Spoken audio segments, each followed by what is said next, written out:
महाराष्ट्रामध्ये आर्थिक निकषावरती आरक्षण किंवा मराठा आरक्षण या मुद्द्याला स्पर्श करताना तत्कालीन मुख्यमंत्री त्यावेळेचे देवेंद्र फडणवीस साहेबांनी अण्णासाहेब पाटील आर्थिक मागास विकास महामंडळाची रचनाही त्या ठिकाणी बदलली।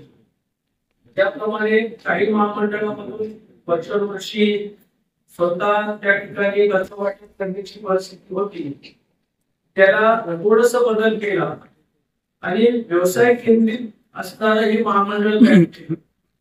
त्या महामंडळामधून व्यवसाय करण्यासाठी बँकेमधून कर्ज आणि घेतलेल्या कर्जावरचं व्याज हे अण्णासाहेब पाटील आर्थिक मागास विकास महामंडळाच्या माध्यमातून दिलं जातं। आपल्या महाराष्ट्रामध्ये आज हा जो आकडा आहे याच्यामध्ये बदल झालेला आहे। 95,000 मराठा समाजाचे लाभार्थी आज महाराष्ट्रामध्ये फार कमी वेळामध्ये करण्यासाठी आम्हाला यश मिळालेलं आहे। राज्य सरकारच्या वतीनं या ठिकाणी महामंडळाच्या माध्यमातून 800 कोटीचं व्याज परतावना आजपर्यंत आपण दिलेले आहे। महाराष्ट्रामध्ये राष्ट्रीयकृत बँका, सहकारी बँका आणि एनबीएफसी यांच्याकडून साधारण 7,800 कोटीचं कर्ज वाटप त्या ठिकाणी झालेलं आहे। त्याच्यामुळे फार कमी वेळामध्ये म्हणजे 2018 पासून ही योजनेची सुरुवात झाली आणि फार कमी वेळामध्ये यश आम्हाला या ठिकाणी महामंडळाला मिळालेलं आहे। आपल्या जिल्ह्यामध्ये साधारण 4,153 लाभार्थ्यांना कर्ज वाटप झालेले योजनेचे नाव मिळालेलं आहे। तो अपेक्षित आम्हाला प्रत्येक तालुक्यामध्ये 1,000 लाभार्थी करण्याचा आहे। त्याच्यामुळे अजून आम्ही खूप चांगल्या पद्धतीनं तालुका स्तरावरती काम करण्याचा आमचा नियोजन आहे। लवकरच आम्ही तालुके दौरे कमीतकमी एका तालुक्याला तरी 1,000 लाभार्थी जर झाले तर मग योजना ही चांगल्या पद्धतीने सुरू राहील असं आमच्या या महामंडळातून वेळेवर व्याज परतावा मिळण्याकरिता आम्ही वेगवेगळ्या प्रकारे लोकांपर्यंत पोहोचण्याचा प्रयत्न करतो।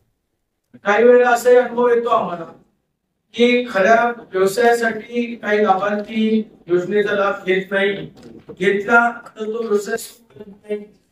असाही आम्हाला एक आजच्या बैठकीमध्ये अनुभव आला की काही राष्ट्रीयकृत बँका आहेत, त्या बँका विनाकारण कागदपत्राचा लाभांश असतात आणि मदत होत नाही। सरकारी बँकांनाही आपल्या जिल्ह्यामध्ये खूप चांगल्या पद्धतीनं प्रतिसाद दिलेला आहे। सहकारी बँकांचे फक्त काही 2 बँका आहेत ज्यांचे व्याजाचा दर हे 12.5% आणि 13.14%।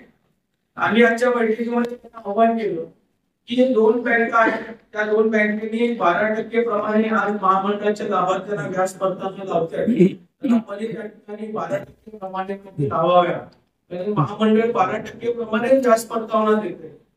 त्याच्यासाठी आम्ही विनंती केली। राष्ट्रीयकृत बँकांनी त्यांच्या कार्यालयाच्या बाहेर या ठिकाणी या योजनेच्या लाभार्थ्यांची संदर्भामध्ये माहिती जनजागृती करावी एवढी विनंती केली। आजच्या बैठकीमध्ये कलेक्टर साहेबांनी खूप चांगल्या पद्धतीने भूमिका घेतली, कारण दरवेळेलाची त्यांची बैठक होते त्या बैठकीच्या आखड्यांमध्ये जे सक्सेस आहे जास्त चांगल्या पद्धतीने व्हावा अशा प्रकारच्या सूचना आहेत। एडीएमच्या माध्यमातून काही सूचना आल्या, जसं प्राईम मिनिस्टरांची योजना आहे, सीएम साहेबांची योजना आहे, त्या पोर्टलमध्ये अर्ज किती आले, कर्ज वाटप किती झालं याची माहिती लगेच दिसते। आम्ही त्यांना सांगितलं की या संदर्भात ही पोर्टल आम्ही तयार करण्याचा प्रयत्न करतोय, परंतु आम्ही अपेक्षा करतो की लाभार्थ्याने प्रत्यक्षामध्ये ब्रांचला जाऊन त्या मॅनेजरांची भेट घेऊन त्यांनी केलेल्या व्यवसायाची माहिती त्यांना दिली पाहिजे आणि त्या आधारावरती त्यांचं कर्ज मंजूर झालं पाहिजे। पण तरीही आम्ही अशा प्रकारचं पोर्टल बनवण्याकरिता आमचं त्या ठिकाणी प्रयत्न सुरू आहे।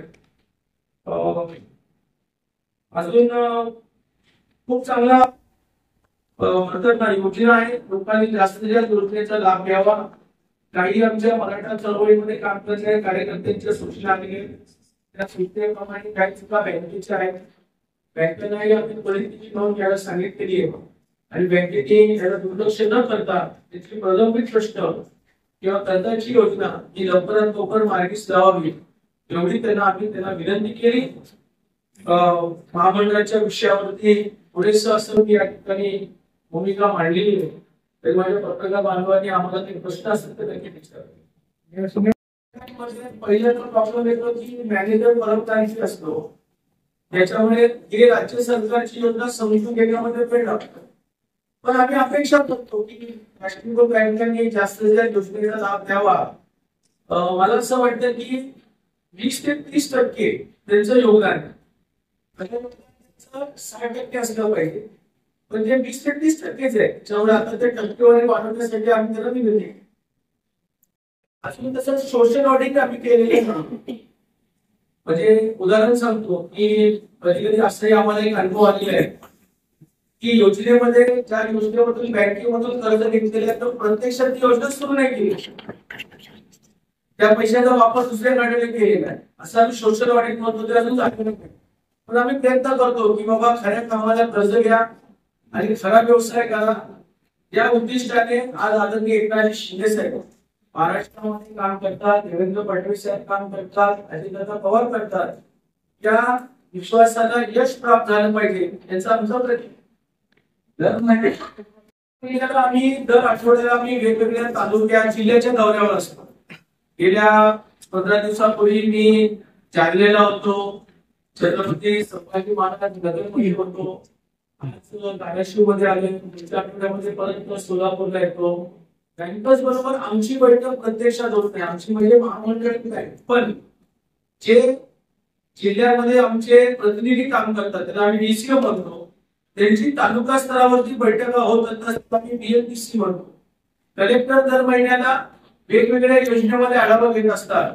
त्या बैठकीला आमचे लोक उपस्थित असतात आणि आमच्या लोकांच्या विषयावरती चर्चा होते. वर्षाचा एक टार्गेट दिला जातो, तो टार्गेट आता 30-40% फक्त त्या ठिकाणी पूर्ण होतो.